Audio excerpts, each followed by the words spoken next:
امريكا قالقه. ايش بها امريكا فين تقلق علينا اخوي؟ شو مقلقها امريكا؟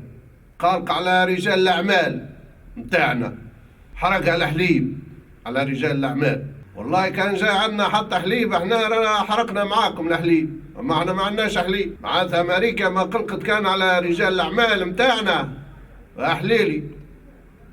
الشعب مسكين ما يقلق عليه حد، تقلقوا كان على رجال الاعمال. قد ما صاير فينا ما قلق علينا حد.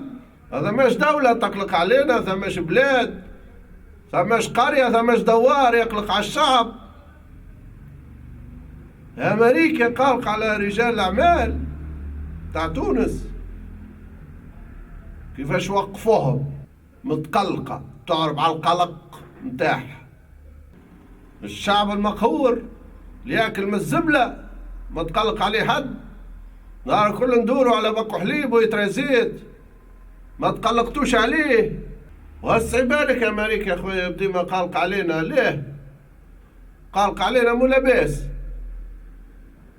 احنا بيتنا رانا قلقين، كعبة القلق قد دكا. وش بيك يا بيضن قلق علينا؟ مو لاباس يا سي بيضن. يا خويا اجا تفرد بحذانا، كان قلق علينا كان عندك القلق يجي اخويا مرحبا بيك تفرد بحذانا.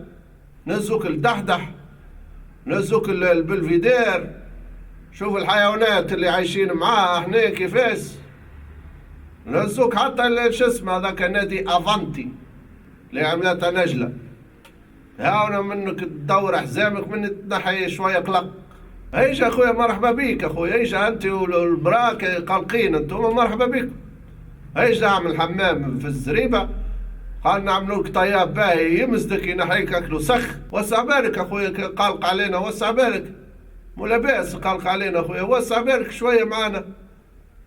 انا كنا قلقين اخويا، وسع بالك. وخاو نعرف معناتها امريكا كي تقلق مش سهل. قلقت على العراق رينا الصار فيها، قلقت على سوريا رينا الصار فيها، عبرت زاد على القلق متاعها في افغانستان رينا الصار فيها، قلقت زادة على كرواتيا هانا شفنا الصاير فيهم، كان على فلسطين ما ضربهاش القلق. مالا دمار ازرق. معناتها الحاجة اللي تفرهدنا احنا تقلقكم انتم، والحاجة تقلقنا احنا تفرهدكم انتم. متقلقين معناتها كيفاش توقفوا الجماعة، داخلين معناتها حتى في القلق متاعنا تحبوا تدخلوا في القلق متاعنا.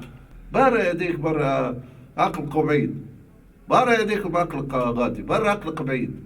خلونا على الاقل شيخين شويه. بر مشي يقلق بعيد، بر مشي يقلق بعيد. انا بيدي راني قلق، تحب تقلقوا عليا كملوا اقلقوا عليا.